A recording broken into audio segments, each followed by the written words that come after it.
a morte das hemácias e a liberação do plasmódio na corrente sanguínea, né, podendo afetar também o fígado, no caso da malária. A malária ela pode causar a morte da pessoa.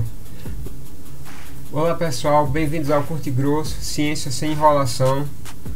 Na nossa videoaula de hoje, continuando a nossa série sobre doenças causadas sobre protozoários, vamos falar sobre a questão da malária, né? Então, se esse assunto te interessa, permaneça conosco e vamos à vinheta.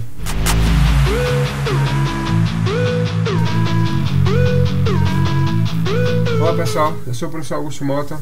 Na nossa videoaula de hoje, como eu já falei, vamos falar sobre a malária, né? E aí, sem mais delongas, vamos lá. Em relação à malária, nós vamos ter o seguinte: no caso da malária, o vetor, lembrando que vetor, como eu já falei nas aulas anteriores, é o agente transmissor da doença, não é o agente que causa, é quem transmite, né?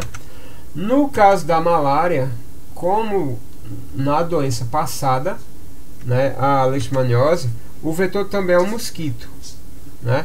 Que nesse caso nós vamos ter aqui dois tipos: o Anopheles, né, que é a muriçoca comum, e o Aedes aegypti, né, que é o famoso mosquitinho da dengue. Então, resumindo, basicamente o vetor vai ser um mosquito, né?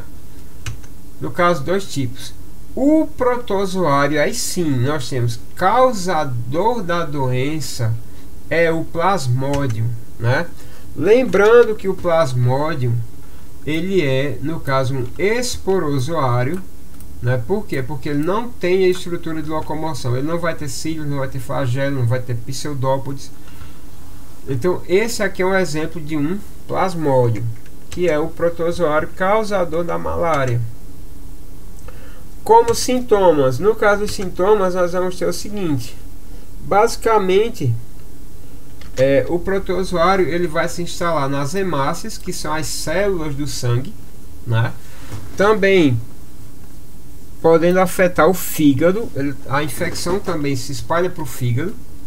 E aí veja bem, basicamente o protozoário ele vai se reproduzindo, chega um momento que na reprodução dele, vou fazer aqui em amarelo, né? A reprodução dele, o que é que vai acontecer? Chega um momento em que a hemácia ela é rompida, né? A hemácia ela é rompida e aí os protozoários eles saem e vão infectar outras células, né? Os plasmódios saem e vão infectar outras células. Aí no momento desse rompimento ocorrem febres cíclicas, febres muito fortes, características da malária, que geralmente ocorrem em 2 em 2 dias ou em 3 em 3 dias. Então, essas febres cíclicas é justamente quando completa o ciclo reprodutivo do plasmódio, e aí eles matam as hemácias e são liberados na corrente sanguínea. Então, basicamente, esse é o motivo das febres. É a morte das hemácias, né, no caso aqui, a morte das hemácias e a liberação do plasmódio na corrente sanguínea, né, podendo afetar também o fígado, no caso da malária. A malária ela pode causar a morte da pessoa. Então, como alguns sintomas aqui, nós vamos ter a febre característica, né, vômitos, náuseas, dor de cabeça, né, tosse. Então, aqui você tem um exemplo do ciclo. Pode infectar o fígado, né, chega às hemácias, né, um mosquito picando outra pessoa infectada, ele contrai o protozoário, né? Então é uma doença basicamente que ela vai afetar o sangue da pessoa, ataca as hemácias. E aqui você tem esse gráfico do ciclo que eu falei para vocês. Olha, tá aqui, o plasmódio ele infecta uma célula, uma hemácia, vai se reproduzir. No momento que ele se reproduziu e ocorre a lise celular, o rompimento da membrana e a saída, é que vai ocorrer o pico da febre.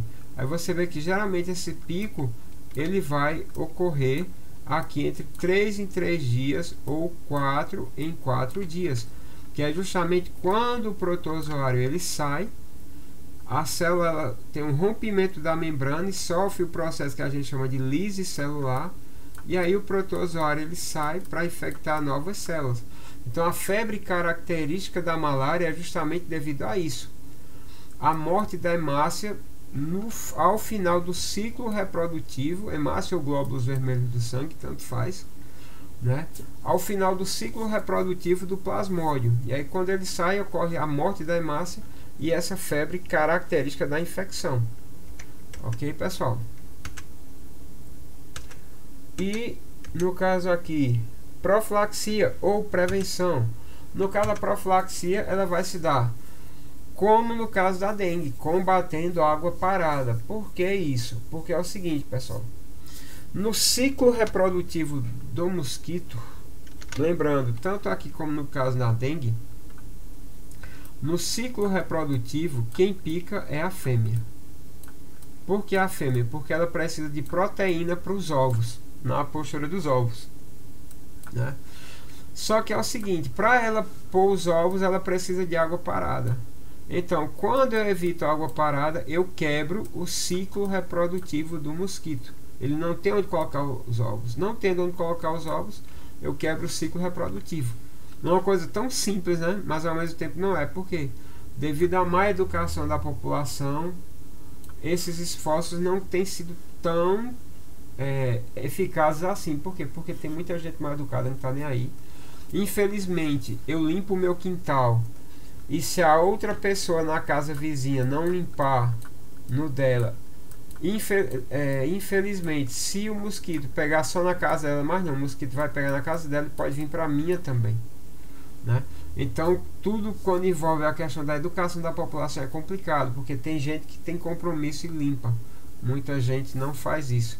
E infelizmente não são somente essas pessoas que são prejudicadas, é todo mundo que mora perto, né? Então, a malária, assim como a dengue, a principal forma de combater é evitar água parada, usar repelente e por aí vai, né? E no caso da malária, também tem a questão da vacina, né? E medicamentos, geralmente vermífugos, que a pessoa toma, para prevenção do protozoário, para combater o protozoário durante a doença, né? E também tem a questão da vacina. Tipo, você vai para regiões endêmicas tipo a Amazônia, você já tem que tomar a vacina para poder viajar, né? E no caso, pessoal, basicamente era isso que eu tinha para falar sobre a malária, né? Se você gostou dessa aula, obrigado por estar até aqui. Se você gostou, por favor, deixa seu like, se inscreve no nosso canal, que isso ajuda o nosso trabalho pra caramba, certo? Essas aulas são super complicadas para se preparar. Por favor, deixa aí seu like, ajuda o nosso trabalho.